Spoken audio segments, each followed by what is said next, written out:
Hi, quite a few people have asked me to publish a guide about the iron farm I built in my Let's Play series. It's the one you see behind me. Well, let's jump into creative and see how this thing works. In this farm, we scared the villagers with zombies. We have 4 pods, big enough spawning platforms for the golems. The golems fall down and they get killed by a lava blade. It's relatively standard design, it's just my own take on pretty much any of the hundreds of designs that have been made.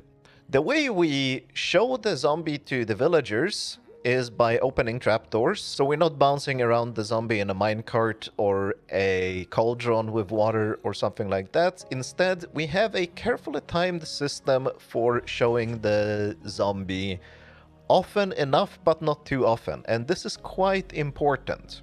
Because an issue with a farm like this is that the villagers are able to see the iron golems that other villagers have spawned, and when villagers see another iron golem, even if it's one that they haven't spawned themselves, they will not spawn their own iron golem. So by carefully timing how often we show the zombie to the villagers, we try to make sure that they spawn golems at the same time, all 4 pods spawn golems at the same time, because it often takes some time for the villagers to look for a golem, and through a lot of experimenting and measuring, I have determined the best, or at least a very good rate of how often the clock is opening the trapdoors in front of the zombies, so that we can ensure the best rates of the farm. This farm produces around 320 to 330 iron ingots per villager pod, and that is about 78 to 81% of maximum potential efficiency.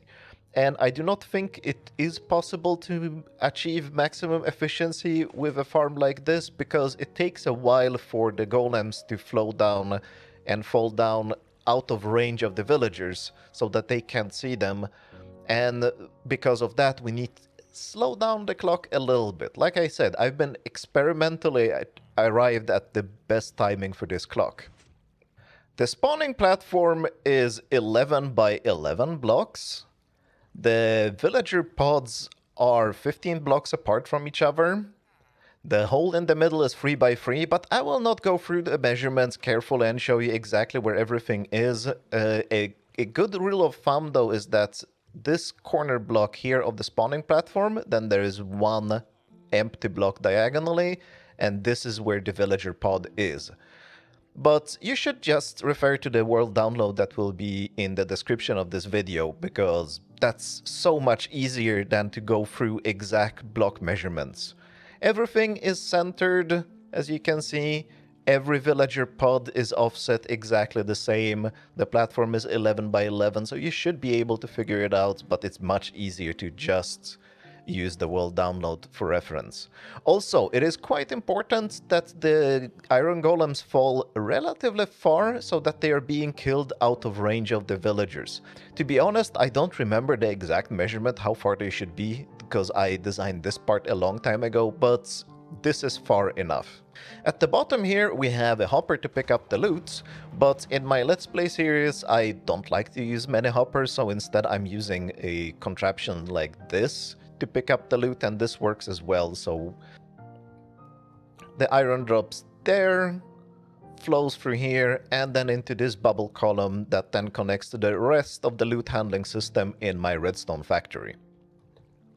The farm in the world download has an on-off switch, which you can turn it off by powering this piston. And this is very important for my redstone factory, but see my Let's Play series why this is important for me. Now, let's talk about the actual interesting part about iron farms that I don't think anybody explains adequately. How do we get the zombies and the villagers into these pods? Because this is the actual hard part. Let's start with the zombies. Let's get rid of this guy. Goodbye, Bob. And let's figure out how to get the zombie into this pod. Let's start by building him a hole that he can fall through, because we will be sending the zombie in with rails. And let's protect the area here like this and like that. And I'm using dirt here because, of course, that's what you always end up using in a survival world, or maybe Netherrack. So it makes sense that even in a showcase video where everything is supposed to be very pretty and clinical looking, you should still use normal materials. Doesn't really matter, but why not keep it real? Let's start with our zombie catching chamber. This doesn't have to be glass, by the way, it's just easier to show what's going on. So, build something that kind of looks like this. Connect with the rails here, connect some rails here as well. Now the rails are doing something like this. What we actually want to do is to place a rail here and then remove it. And perfect, this is all you need. Now any mob that will be inside here is gonna get caught by the minecarts that are going underneath. And just to demonstrate how this works, we will have a zombie here eventually, and yeah, the minecart just picks him up and will be able to transport him over there. Of course, we don't want the zombie here just yet, because first we need to catch him. And to catch the zombie, we need to build, well, this will be the normal overworld somewhere in your survival world. Build a little channel like this. And on this side as well. So when the zombie chases us, it will run this way. Let's extend a little bit here so we can hide. And we need to put a trapdoor here. Open the trapdoor. And you will be doing something in your survival world. It is night. Let's pretend it is night. It isn't, of course, because, well, I want to be able to see things, and videos don't look very good at night. But let's change into survival. There is a zombie. The zombie is chasing us. We run here, jump over, place a block over his head, and you don't really need to do that in your survival world, but I need to do it here so he stops burning. And now we have caught the zombies, and don't forget to name tag him, otherwise he will despawn. And now we have caught the zombie. Catch a few more. I generally try to do 3 or 4 just so I have one in reserve, because accidents will always happen. And now he's correctly placed there. Let's add the rails that we need. And he should be able to fly in right here. This block over his head, by the way, is important because that prevents him from jumping out onto this block or that block. You generally want blocks over every block where you don't want the zombie where he can end up. And glass is fine because they don't suffocate in glass. So let's send the minecart. The zombie flies there. We have a problem because he's on fire, but do it at night or build... Oh, okay. I did need to build something to protect him from the sunlight when he's being transported. Let's try it with a new zombie. Don't forget to name tag. Send him in a minecart. We now have the protective roof over his head so he doesn't burn up in the sun. Turn on F3 and B, which shows you bounding boxes, so you can punch the dirt correctly and not kill the zombie instead. There we go. And now the zombie is correctly placed. We can remove this contraption here. Put some block over his head, doesn't matter if it's a light or not. I usually use a light here because it lights up the area and it just looks nice, but you can put any block over his head and just remove all this.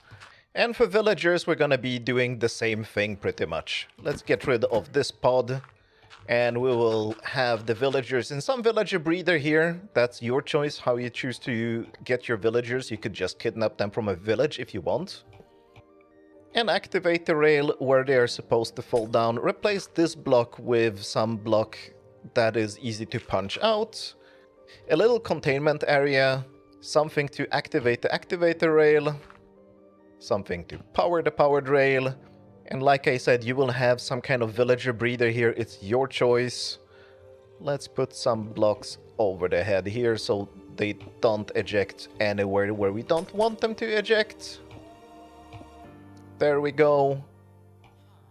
Villager from villager breeder going in here into the pods, and once again hitboxes so we don't punch the villager because it's very easy to do.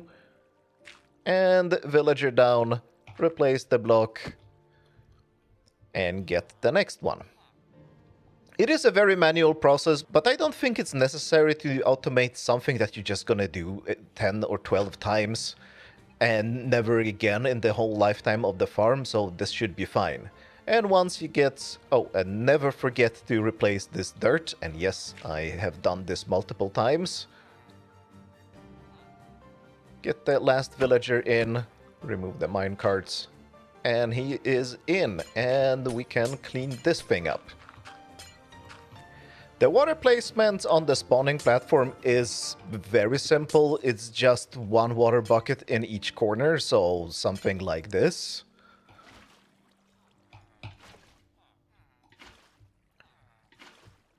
We get these little spots here where the water isn't flowing, but this is fine because the golems are big enough that even when they're standing here, the water on the sides is pushing them, so they will get pushed into the killing chamber anyway. The lava placement in the killing chamber is also not very complicated. You will need to put up signs here, and this is a little bit always awkward to do. A sign here, sign here, sign here, then a sign on top of that sign, then a sign on top of that sign, then a sign on top of that sign, and so on. And then we just place the lava in the corner here and let it flow out. And again, there is a little dead spot here where there is no lava, but the golems are fat enough that they will get burned anyway, and they will be pushed by the water into this corner, so they will burn up fast enough. And since there are 2 blocks of height here, the drops will not get destroyed by the lava. Other things worth mentioning is that the clock has 49 items exactly, and yes, this is the thing that I have been experimenting with, trying to get the best rates. I've tried most combinations around this number for 2 or 3 hours, and 49 seems to be the most efficient number of items in that clock. You can of course experiment yourself and find the rates that are best for the farm that you build.